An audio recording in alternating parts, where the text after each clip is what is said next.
Hail to the Redskin. Go Redskin.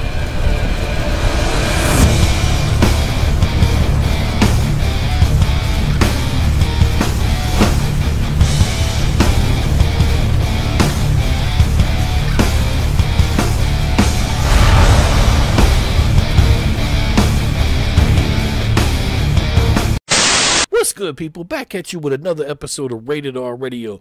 And this week, I wanted to come out and talk a little bit about who stays and who goes on this roster. Because at this point, we got a lot of decisions to make. They're not even sure what our defensive staff's going to be like next year as far as coaches go.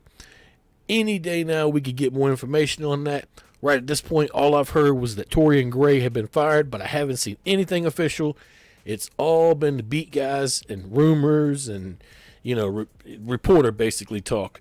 They all say it's been confirmed. Well, not all of them say it's been confirmed, but a few of them say it's been confirmed, and one of them have said that he's even been replaced. But the team has yet to come out and fully announce anybody being fired. So with that being said, we're going to go ahead and dedicate this entire episode to who stays, who goes. And I'm going to be honest with you, there's a lot of in-betweens. And you might be thinking, what do you mean in-betweens? Well, let me go ahead and get right to that. In my opinion, we have a lot of players' contracts that we need to rework or restructure. Right off the tip of my hat, I could think of Brandon Sheriff and Matt Ioannidis, who both need new deals. Now, Brandon Sheriff is supposed to get like $12.5 million next year, and Ioannidis is supposed to get like $720,000. You could see there that something needs to be worked out.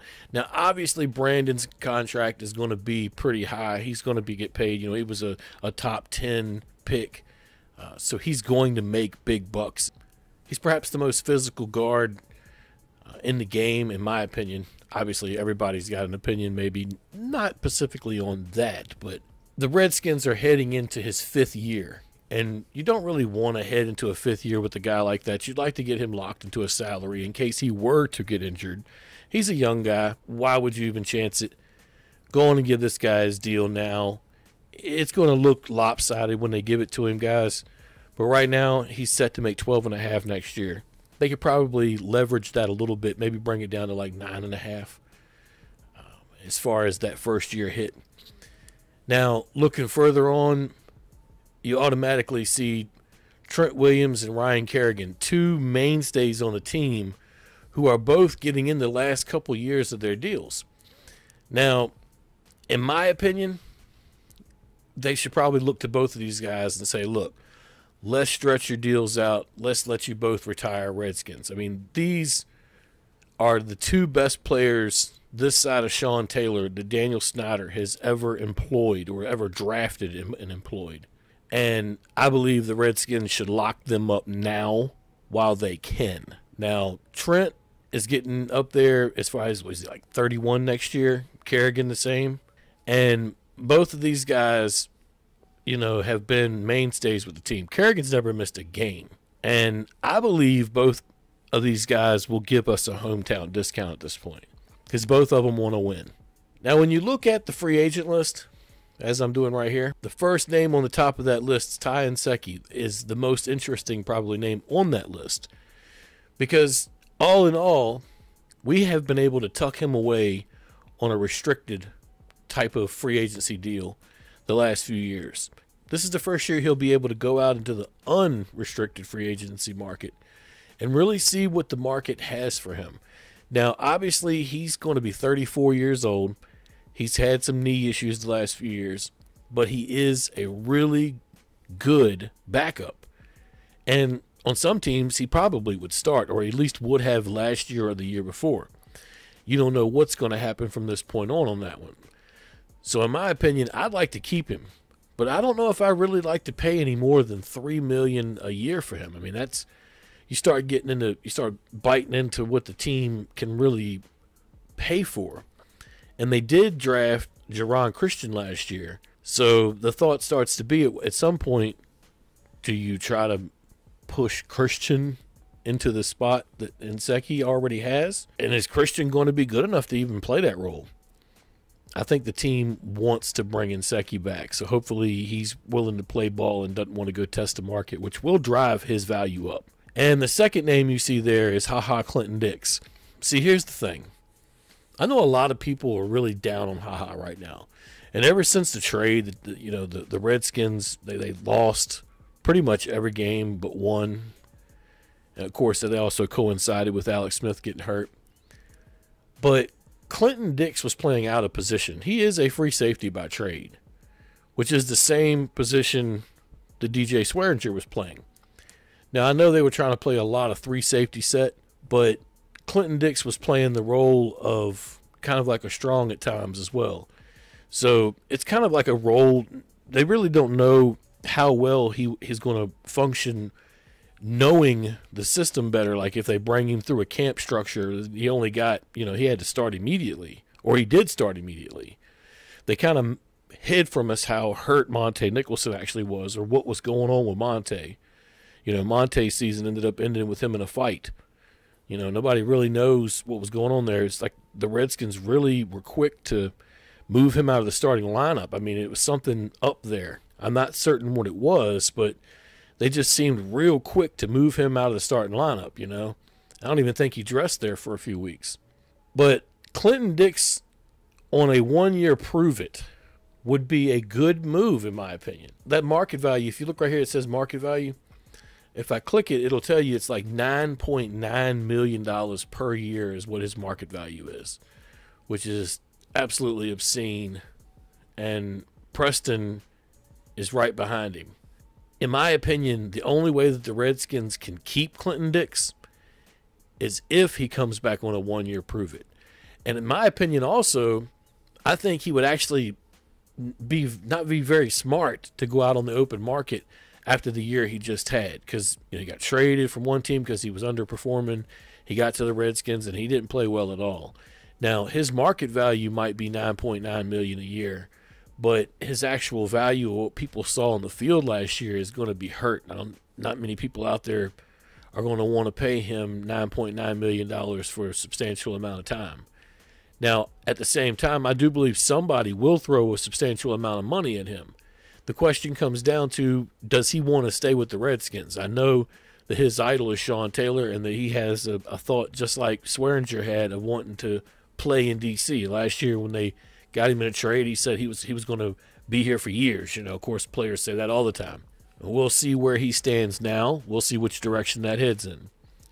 My opinion, I think the team is better with him at free, and perhaps maybe we get Monte back after the league is done with him. Then you could have at free and Monte at strong, or maybe you even go out and draft another guy. Now, obviously, if Clinton Dix decides that he wants to go out and test the market and get market value contract with the situation we're set at right now, even though we're going to have like $17 million in cap space after the new cap limit is increased and the rollover cap that we have, which is, I believe, is around like $5.3 million or something like that, we're rolling over from this season. It would have been more if we hadn't had to pay all of DJ's contract and dead cap. But Clinton Dix's situation is an interesting one to pay attention to, because he could leave and go get market value if he wants to. It'll be interesting to see if the team lets him go see what his market value is and see if any teams will bite, or if the team will try to lock him up, or if he signs a 1 year tender. We'll see. Pernell McPhee, to me, I'm kind of on the fence about McPhee. I could put him on the go pile, and I could put him on the keep pile. I'm kind of on the fence with him. I mean, he made $2 million last year, so if you look at it like that, then it's an easy save. You get, $2 million back on the cap. But at the same time, he kind of paid for himself. He came in situational pass rushing downs. He did a lot for the team. I know everybody is going to be hard on the team at this point because of the final 7-9 record, and looking at what their final standings were in the stat categories. I know everybody will harp on that all season, and I know that they let us down in a lot of games, and I was standing there cussing them myself. But McPhee actually brought a lot to the field, and next year they'll be looking for the same thing. and a situational guy if they let McPhee go. But he'll also be 31. So I'm thinking maybe they might try to bring Casanova McKenzie back and try to play that same role with him. Or maybe even more. I don't know. But I might as well talk about the elephant in the room, which is Preston Smith. In my opinion, this whole season, 3 things have been on my brain when it comes to contracts. Preston Smith, Jamison Crowder, and Brandon Sheriff. Now, Sheriff is signed for 1 more year because we were able to hit him with the 5th-year option because he was a first-round draft pick. Now, these 2 guys are a little bit different situation. Their contract runs out within 4. So, Preston Smith is going to be a free agent, and he's going to get paid. I mean, this guy, edge rushers in the NFL are taken care of. And this guy has shown that he has a lot of burst. He could play. He could even play the pass at times. It has surprised me at how well he has played it in situational opportunities. But at the same time, the Redskins can't afford the contract that he's going to get. And I'm going to tell you, this guy's going to break the bank. The whole season, I was thinking to myself, are they going to tag him or are they going to tag Crowder? But now looking at it, because Crowder is going to be a free agent as well. Now looking at it, I'm starting to think maybe they let them all go. And I know everybody might shudder a little bit thinking about getting rid of Crowder, but he did spend most of the year hurt. And he's going to want another big deal, and the Redskins can just as soon draft a guy. Now, obviously that marks down on the sheet, you want a wide receiver with one of the top 4 picks because we have 2 third-round picks, a second and a first. So, a lot of people might want to mark down a quarterback. I'm not really in that market with this particular set of prospects that are coming out in the draft this year. Now, I could be proven wrong, and I have been proven wrong in the past. I see some guys that could be 2nd, 3rd, 4th round talent that maybe we might be able to steal on the second day. The Duke quarterback's one of them. But at this point, man, I'm so burnt on wanting to take a quarterback in the 1st round.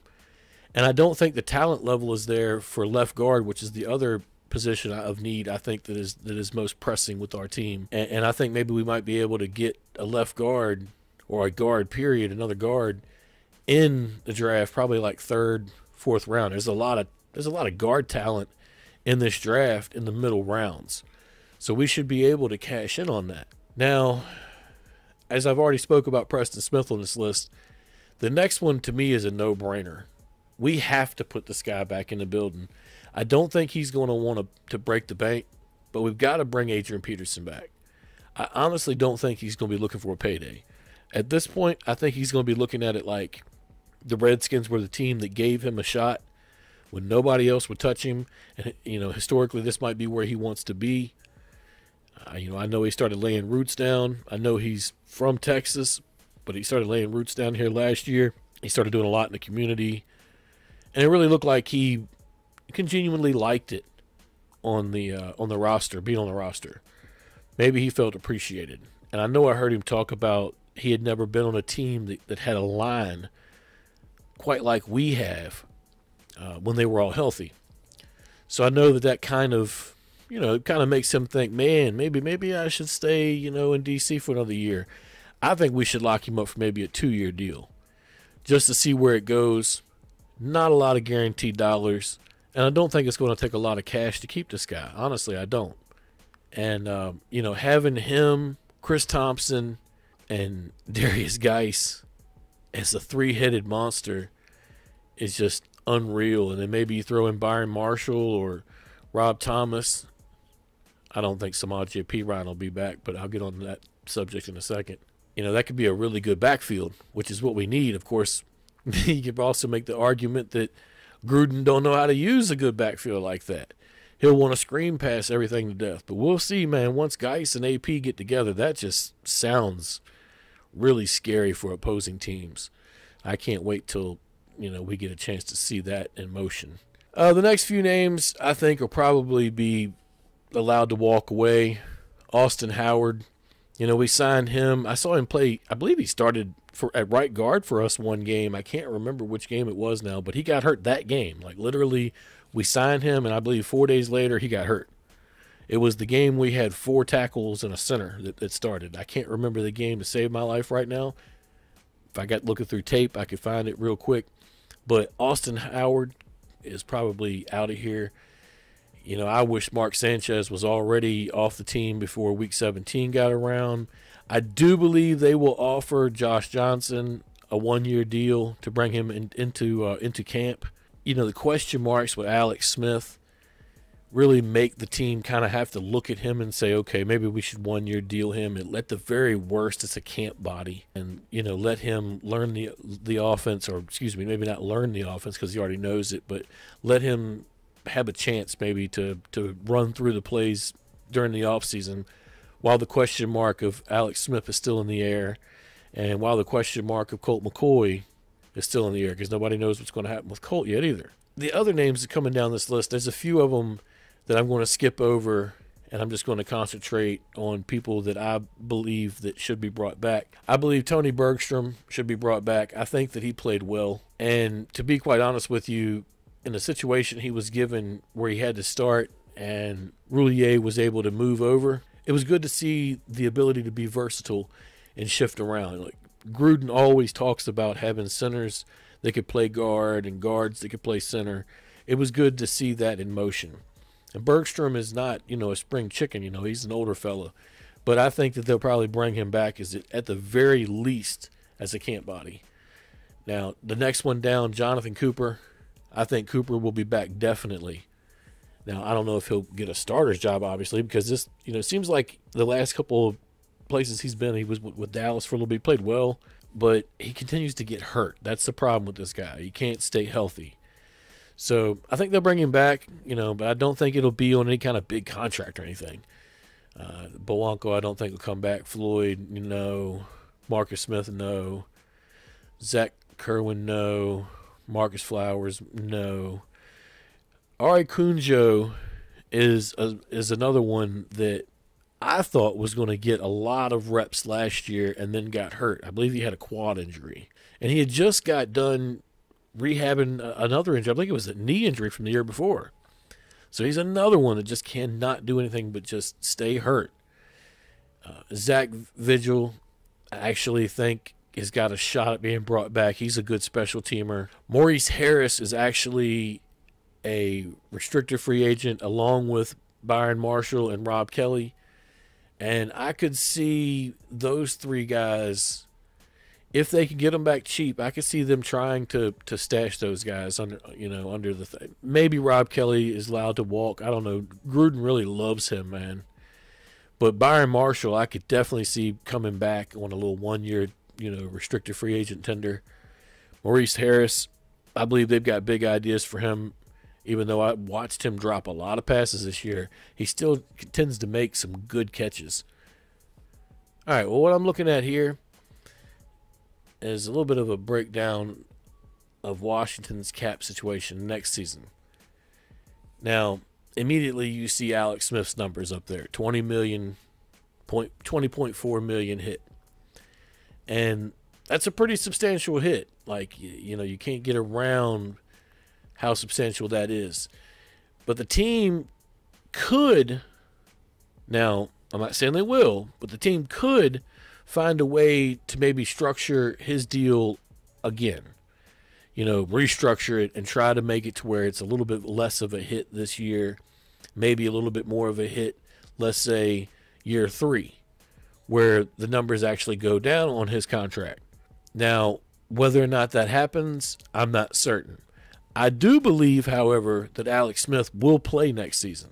I know I may be out on the island by myself with that comment, but I want to let it be known right now. I think that Alex Smith will be on the field at some point in 2019. I do not believe that he will start the season. I don't believe that at all. But I do believe that he'll be back on the field. Now, if you look up in the upper right-hand corner right there, you'll see the calculated market value. Preston Smith, $11.2 million. See, it was higher than I was saying earlier. Clinton Dix, $9.9 million. Jamison Crowder, $8.2 million. I'm not sure why they put Breland on there, but I guess he still has Breland on our team.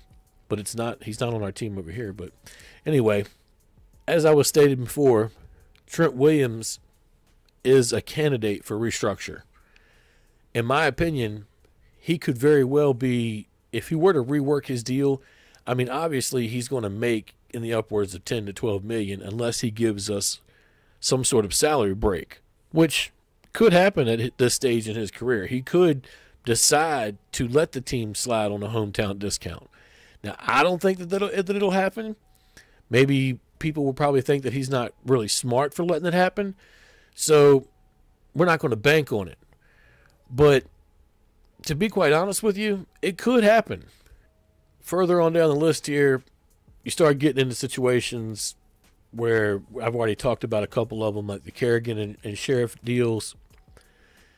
Josh Norman. Ooh. Look at that deal up there. $14.5 million cap hit. But look at the dead cap. It's $6 million. I wish it would quit jumping like that. That's irritating. Anyway, the dead cap hit is $6 million. That tells me that we would save $8 million by cutting him. So, looking at that, we really should think about doing that. It's a thought. You have to go through it. I know that a lot of people like Josh, and I know that Josh, for the most part, is a great player.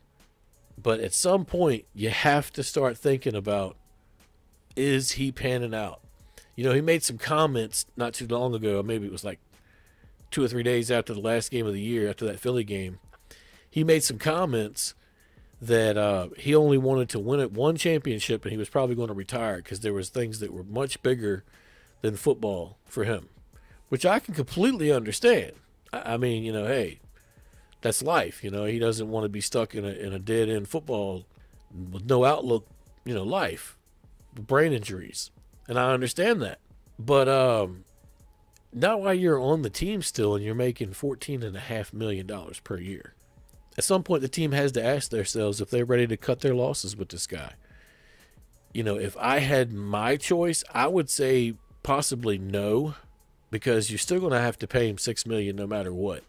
And then you're going to have to look for somebody to replace him. If you put a rookie out there, there's no guarantee that a rookie will be ready to go by week 8. Then we get torched for 8 weeks.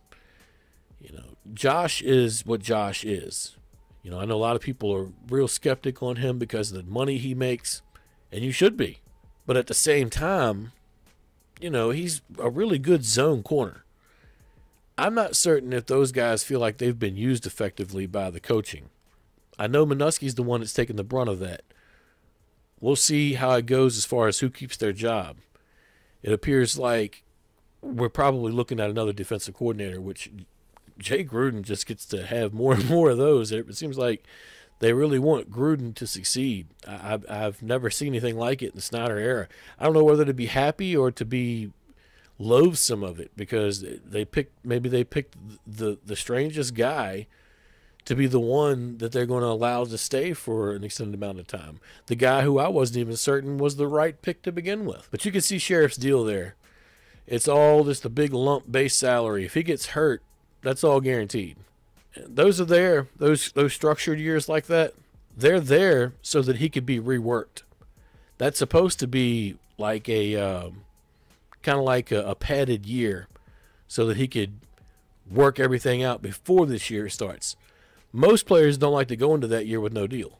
So we'll see how that one works out. If we end up losing Sheriff, that's a big loss. They really need to find a way to make that deal work.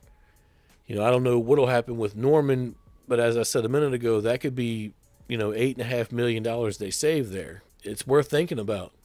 Just like when you pull down here and you see that you could save, $6 million cutting Jordan Reed. But at the same time, who takes Jordan Reed's spot then? That's the question you got to ask yourself, because Vernon Davis is right down here too, and they could save $5 million cutting him. Is Vernon worth it is Vernon going to be worth it at 35 years old? These are all things that they're going to have to go through within the next month and a half, 2 months. They're going to have to figure all this stuff out. I've heard a lot of people say that they think we should cut Stacey McGee. And my thought is, it'd be nice if we could, because that's a horrible contract. But only saving $2.2 million and costing us $2.4, I'm not certain if that's really that big of a pickup there. I mean, I understand people wanting to get rid of him because he feels like dead weight at this point. Maybe a lot of folks feel like he's not really accomplishing anything, especially not, since we have Tim Settle now and Payne. So it kind of makes it a defeated point of even having him. So I'm not certain what's going to happen with McGee there. And then Quentin Dunbar, probably our best defensive back, I would say, on the entire team, probably right at this point. And this guy used to be a wide receiver. That's pretty crazy. Colt McCoy. I want to look at this because, as you see, there's no dead cap hit, but he's getting paid $3.5 million. The team at some point has to think, is Colt McCoy worth $3.5 million? With a team that's hard up for cap dollars, which they will be next year. But is Colt McCoy worth $3.5 million? Now, I know that Colt McCoy has a lot of fans. A lot of people are going to say to me, hey, man, Colt McCoy, $3.5 million, that's not a lot for a guy that can come in and win you X amount of games. And the problem with Colt is that Colt cannot play a full season schedule without getting injured. Hence why he's a backup. I like Colt. He is a gamer. I like him. He likes to come in. He likes to do things. He does not like to sit in the shadows. He likes to make it shine. I like that. Problem is, he can't stay healthy. So I think the team could save money there as well.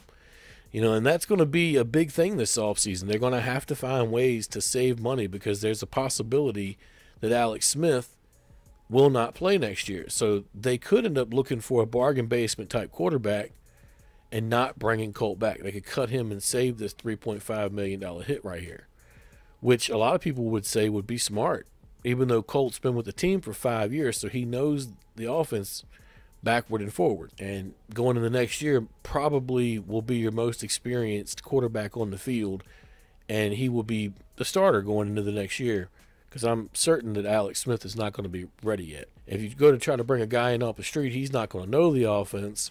He's going to want a lot more money than this right here. So it's something they got to go through, man. I got a feeling the way Jay Gruden really likes Colt, he'll probably bring McCoy back. Knowing that the team is in the position they are with Alex. But in my opinion, I think that they should move on from Colt. Money could be spent elsewhere at this point, and you could draft a guy that could do the same thing that Colt McCoy can do. He could be taught that. Now, I know that the argument could be made about him knowing the system is makes him worth that 3.5. And, hey, I'm not going to sit here and tell anybody's wrong if they make it, because it's actually a good point to make. He's a good, crafty guy. I like Colt. It's just going to come down to what is the team going to do in the draft, and what is the team going to do with Josh Johnson. What is Alex Smith going to do as far as his injuries are concerned? I mean, that's not a book that's written fully yet. I know a lot of people are already dooming that trade and wanting to say it's the worst ever. That's not a completely finished chapter yet. And I fully believe that Alex will eventually be on the field again. I don't know what version of Alex will be on the field, but we're going to see something. I know a lot of people are not even certain we're going to see anything. So look at some of these deals we're getting down here. Look at Chase Roulier's deal. Look at that. $681,000 is all he's going to make next year. He's only guaranteed $73,000. I mean, we got some deals down here, man. There's players that are really starting to show out because they were lower picks. Greg Stroman had a decent year after, starting out pretty rough. He was 7th round pick. Danny Johnson had a good year. Look at that, $500,000. And we got some really good guys as far as bargain basement. I like this Gardner guy, and there's a couple other guys on here that I really like. But we're carrying some dead cap too. Look at that, Swearinger. We're going to carry $1.3 million in dead cap from Swearinger, $500,000 for Orlando Scandrick, and we're going to carry some from Hulsey and some from Keith Marshall, which is ridiculous. But yeah, there's the cap. Well, just to recap a little bit, I think that of all the players on this whole list, that Adrian Peterson is perhaps the most important re-sign. But at the same time, the Trent Williams and Ryan Kerrigan need of restructuring is perhaps one of the most important things this team needs to do right now, because they could probably save anywhere from $5 to $10 million doing that alone, just on those two moves alone, or maybe just restructuring one, they could save $5 to $6 million and extend the player in the process. And both of those guys, their deals are drying up. They're a little older. Kerrigan is durable. He hasn't missed a single game. I mean, you know, maybe you lock him up. Maybe you leave Trent's deal alone for now. I don't know how that sets. You got some people running around that want to trade Trent.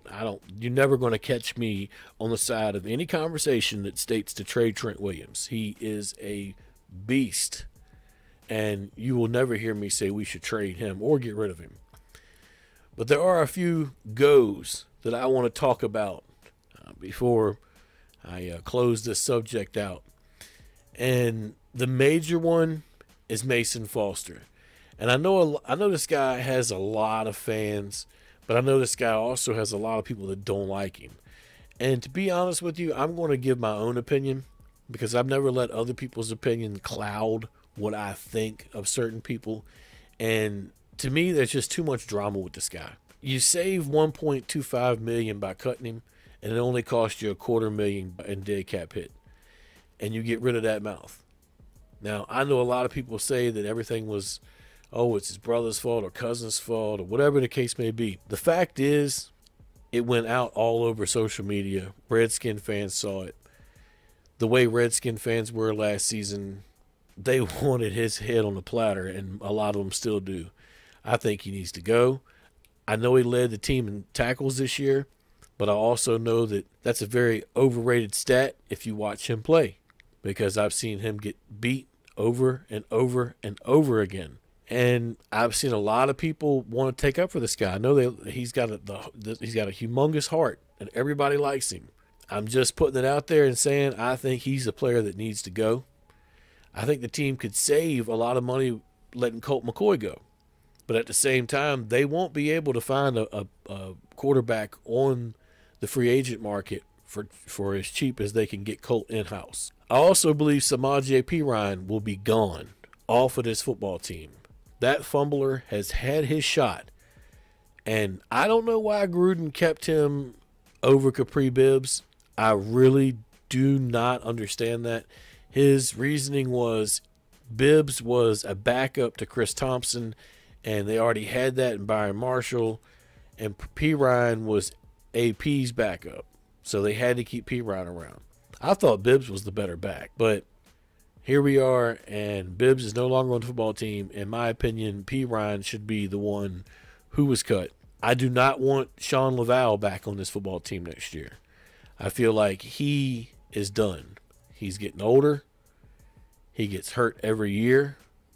I realize that they're able to get him at a pretty cheap price. The problem is, when the team gets him, they get this thought in their brain of like, Sean's going to be able to go all year because he's a tough guy when he's in there.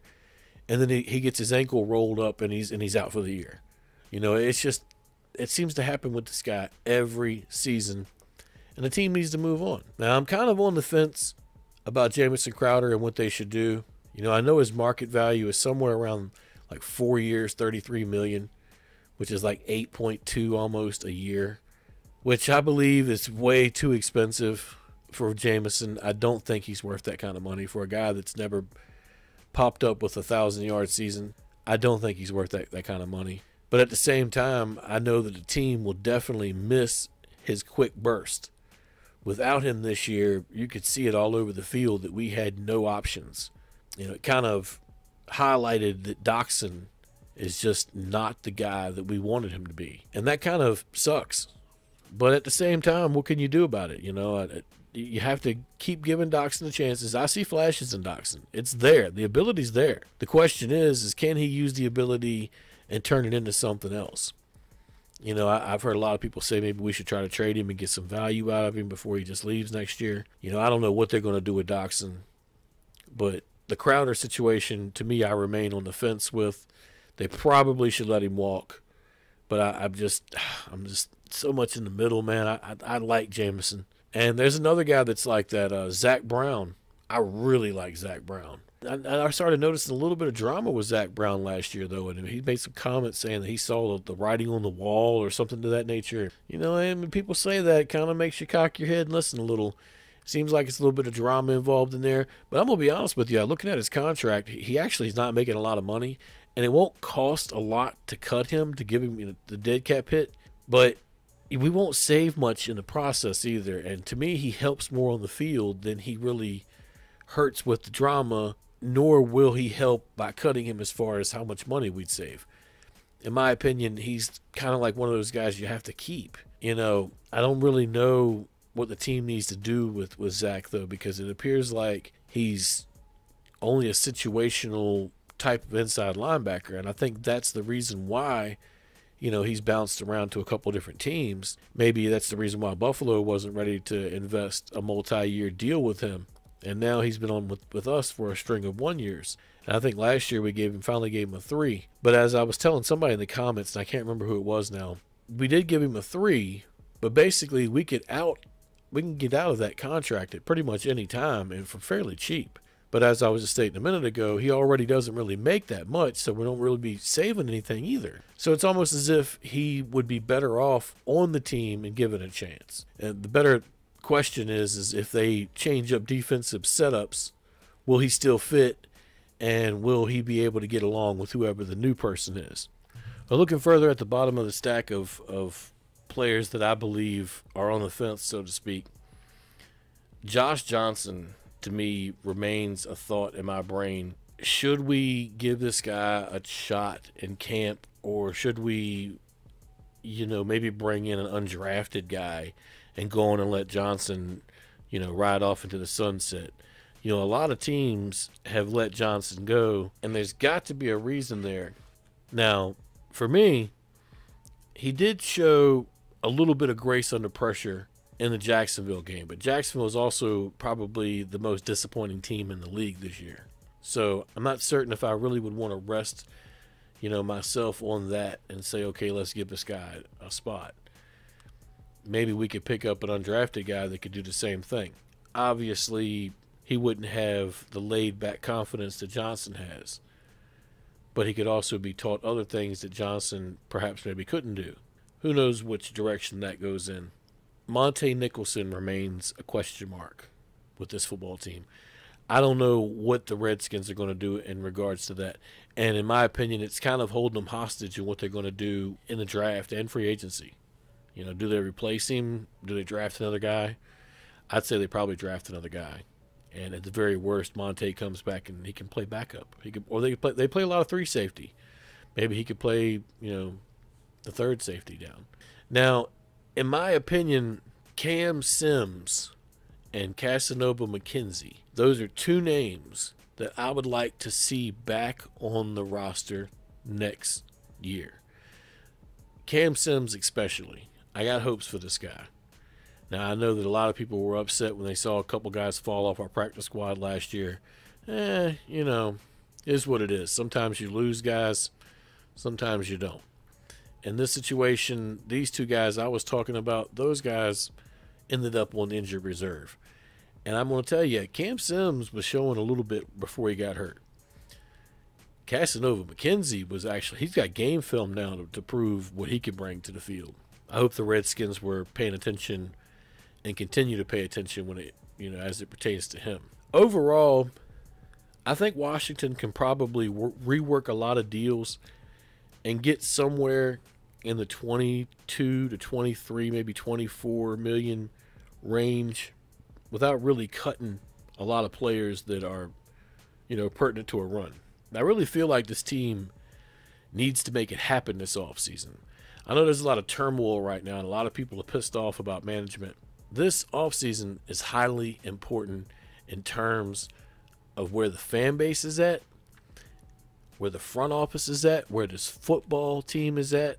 The fans have just about had enough, and in the process, the team is losing fans hand over fist. And if they don't start turning out, it's going to be lights out pretty soon. And I know a lot of people say, oh, yeah, right, there's always this. Now, listen, man, the reason why there's always fans of teams, there's always fans that are like, liking a team. Fans maybe out there that aren't, a diehard fan that maybe switches teams up. There's always fans that like a new team. It pops up.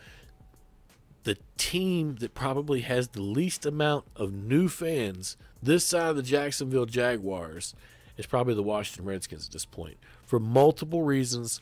The media perception is the team is completely horrible. Okay, we could finish 8-8 over and over again, and they'll say that teams that have a front office that finish 5-11 are better than us. They'll do it over and over again because the media wants to paint a picture that the Redskins are completely horrible. There's also multiple agendas there, and we all should know that they stem back to that name. Now, whatever side of the fence you sit on, I'm not trying to have a debate about it. What I'm trying to say is that's where it all starts at. And that's why they get dogged in the media, especially by outlets like ESPN, who don't even give them chances in pretty much any time that they go to guess a game, like who's going to win this game. I've even heard them try to turn this into a pun and like a kick fest. Everybody kick Washington while they're down, and it's actually borderline ridiculous what they try to do. And then the team will win, and all of their hosts will look like idiots. The Redskins are better now than they were, let's say, 2009, 2010, 2011. We got a little bit of a better run right now than we had then. I know a lot of people are frustrated with the 9-7 and the 8-7-1 and the 7-9s. And it's frustrating because you're not good enough to get anywhere, but you're not bad enough to get a pick that's worth anything. And so it ends up putting you middle of the road. But also you should remember that we got a middle of the road pick back in 2011 that ended up, turning into Ryan Kerrigan. 2010 we finished by beating the Seahawks, and everybody was pissed because we had, messed up our draft status. We ended up being able to pick up Ryan Kerrigan. I think we traded back in that draft as it was. I think we were picking like 8th or 9th, I think, and we traded back. Ended up picking 16th and picked up a couple picks backwards. Now, here we are, flash forward years later, and Ryan Kerrigan's the only player obviously still on the roster from that team. What can you do? Complete turnover except for Kerrigan, who hasn't missed a single game. I said it before, and I'll say it again. This side of Sean Taylor, him and Trent Williams are the best two players ever drafted by Daniel Snyder. It's just plain and simple. That's the God honest truth. But the team needs to use this offseason right here to fix the perception of how good or how bad they are. And they're going to have to start acting like a real front office, even if that means just putting somebody in control who we all know should be in control already. People like I've already spoke about in previous videos. Kyle Smith could have already been our GM a year and a half ago. Otherwise we've been sitting here with the front office with no GM. And president of football operations should have changed up as well. Now, I know a lot of people think, oh, well, we can't give the job to a guy who's been in-house for 15 or 16 years already and think that we've got something new. Yes, we can, okay? And yes, they should, because it's competent hands. The guy has been able to do a good job and is wanted by other teams to run their front office. If this set of guys is not allowed eventually to be our team president and our GM, they will go elsewhere. Then we're stuck having to bring somebody from the outside that doesn't know the situation, perhaps somebody that doesn't fit what we have going on. And I don't believe Bruce Allen's going to be with the team much longer. I believe Bruce Allen is probably going to be slipped over to the business side where he can be tucked in a little bit and kind of secluded away from football operations. I don't really know exactly what that means, though, because if you tuck away the team president and put him on the business side, what exactly does that mean? Is he still the team president? Because if he's still the team president, then there might be a problem. He still could go over and have his hands in the football operations. I know that that's probably what's going to end up happening here, though, is they're probably going to come out and say, oh, well, he's just moved to the business side. pay attention to is it if he loses his title or if his title shifts. If his title is no longer team president, then buy into it. If his title stays the same as team president, then you know the fix is in. And, you know, that's about all I got tonight. Sitting back and looking at the cap space over here on this page, 17.172 million is what we currently sit at.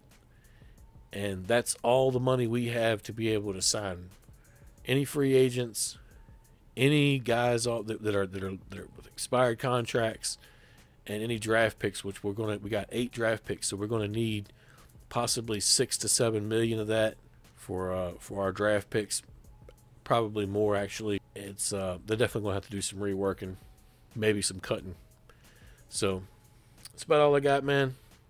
Hail to the Redskins. Peace.